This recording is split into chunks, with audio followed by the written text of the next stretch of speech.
coming up next on the Jeff Crilley Show. If I'm geeking out a little bit, it's because the great Casey Bartholomew is on my show. I listen to WBAP every single morning. He's the host from 9 to 11. You're going to meet him next.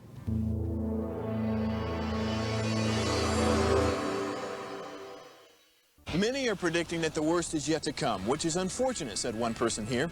Until now, they've enjoyed the reputation of being the nation's icebox. Watched a burglar in his home this morning by webcam. As a journalist of over 25 years, stories are what make my world turn. Reporting live from the Dallas newsroom tonight, Jeff Crilley, Fox 4 News. But in 2008, I took the jump from my familiar life and started a PR firm from my home. We're talking about anyone with a camcorder like the one I'm using becomes a television network. We started slowly growing the company, and we now have over 100 clients, and we've branched into the world of live digital broadcasting. I now own 8 different TV studios and have a huge team, and the stories that I now get to share are sometimes the most important of my life. Life has a funny way of coming around full circle. This is the Jeff Crilley Show. All right, a little behind the scenes. As part of my morning routine, I wake up with KLIF. I turn over to WBAP, so I hear Casey Bartholomew every single morning. I'm fascinating with this man because I think he's a little bit snarky, he's a little bit opinionated, but I love his humility. So welcome to the show, Casey Bartholomew. Thank you very much. Thank you. Okay, so I want. We were talking off the air. 40 years in broadcasting? I know, to say that out loud, that sounds crazy, but yeah, it's been 40 years. And you started when you were 16? 16 years old. I was driving around on Valentine's Day, and I was getting some flowers for my mom, and I heard a commercial looking for unpaid interns, because I knew I'd wanted to be in radio since I was 13, and I just decided I didn't know how to do it. And then I was listening to the radio, and I happened to be near the radio station. It was 95.9 KZY in Anaheim, California. And I just drove over there, and I got an unpaid internship. And they were like, "You'll do it for free, and come on in and do whatever." And they actually put me to work that day. So. And how long did it take you to get on air? Probably about 6 months of constant badgering to do anything. And they had a tiny little AM station off to the side. And the first words I said on the radio were, "We now rejoin Los Angeles Kings hockey, already in progress." And they said, "You can sneak on the air doing that." So I did. And I have it on tape somewhere. But I love it that you remember that, because I remember my early days in broadcasting. So, and you were telling me before the show, 10 different markets? At least, right off the top of my head, I've worked in all around the periphery of Los Angeles. I was born and raised in Southern California. And I worked all around the periphery of Los Angeles, San Bernardino, Riverside, Orange County, before I actually weaseled my way into Los Angeles.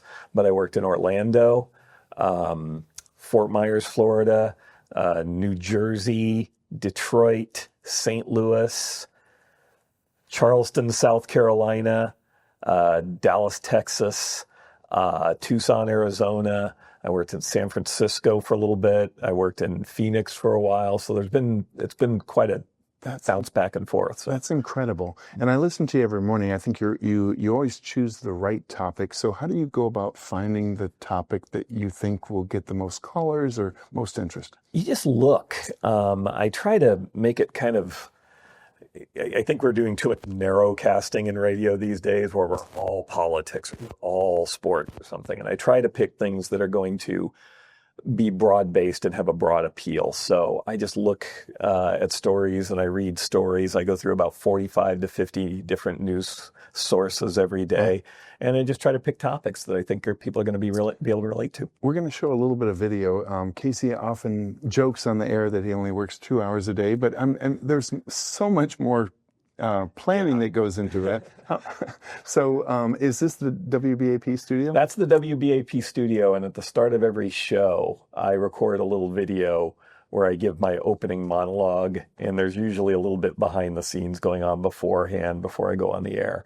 And then the show starts and I just roll. And when we hit the first commercial break, I stop it, and hopefully that gets people to call in and listen. You have a 2-hour morning show. That's a lot of talking. Yeah.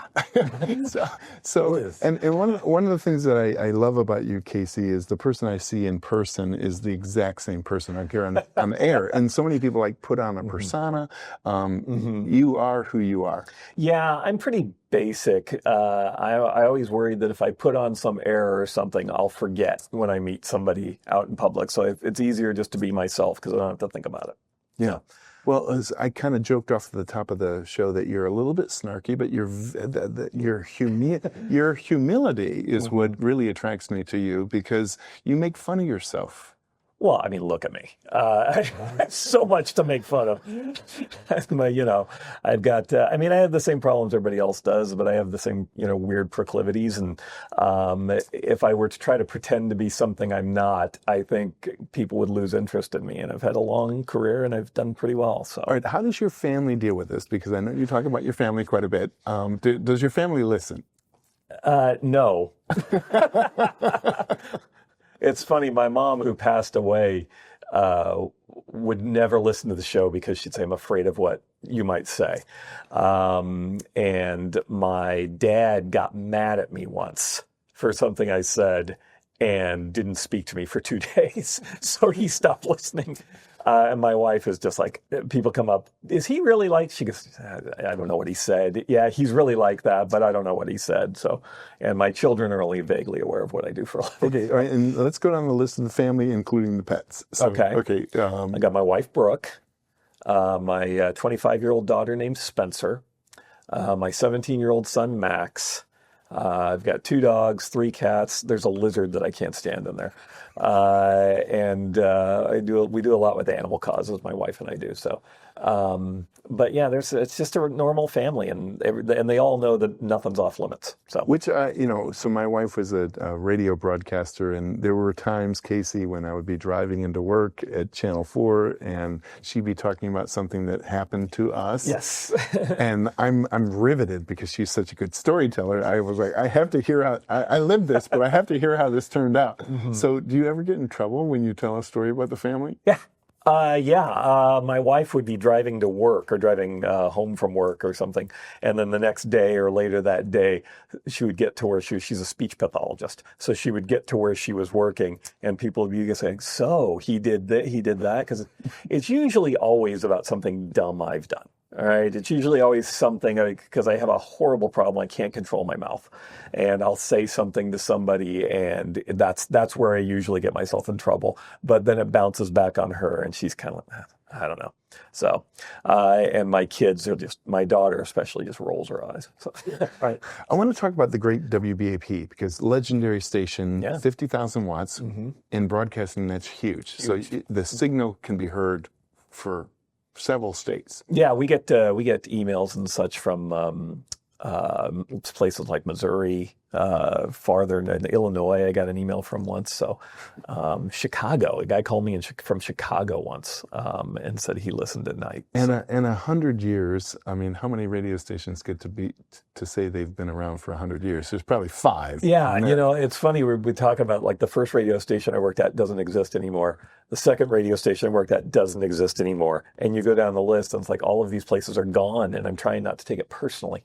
But the big ones, like KFI in Los Angeles, I worked at, New Jersey 101.5 in New Jersey, I worked at WBAP. The big ones who know what they're doing, they last. Okay, so let's talk about the future of broadcasting. I know people have been, claiming that AM is dead, but I listen, and it's still vibrant. And when you put out the calls for listeners, I mean, they're all over the place. I mean, AM is alive and well. AM's alive and well. We've got an FM translator. Our streaming numbers are huge. People listening online, and people have been predicting the fall of radio since cassettes, showed up in cars for the first time, 8 tracks, and those were supposed to kill us. Cassettes were supposed to kill us. Satellite radio was supposed to kill us. Podcasting was everything's supposed to kill us, and still 96% of the people still listen to radio. So, we have to adjust. I Yes. think we have to adjust, embrace new medium, and try to find a way to, like I said before, do a little more broadcasting and less narrowcasting. But I think we're doing fine. Okay. In the last minute or so, Casey, why should people tune into the Casey Bartholomew Show? Because I talk about things that are happening to real people. And that's what I like about my own show, because I couldn't do it if I didn't like it. And I know a lot of people do politics. A lot of people think that that's the way to go. But I think we lose huge segments of the audience when we do that. And I'll talk about politics when it matters. I'll talk about it when it's something important and big. But most of the time, like today, we were talking about short-term rentals. We were talking about a new study that said that Texas is the most stressful state to drive in. And that impacts everybody. And I'd like to talk about things that impact everybody. And your opinion is your opinion. Exactly. Your bosses don't say, hey, Casey, this is what the show needs to be? No, I wouldn't have taken the job. I told them this is what I do. And it's just going to be tense between us if we don't do that. And you guys are hiring, you make your decision.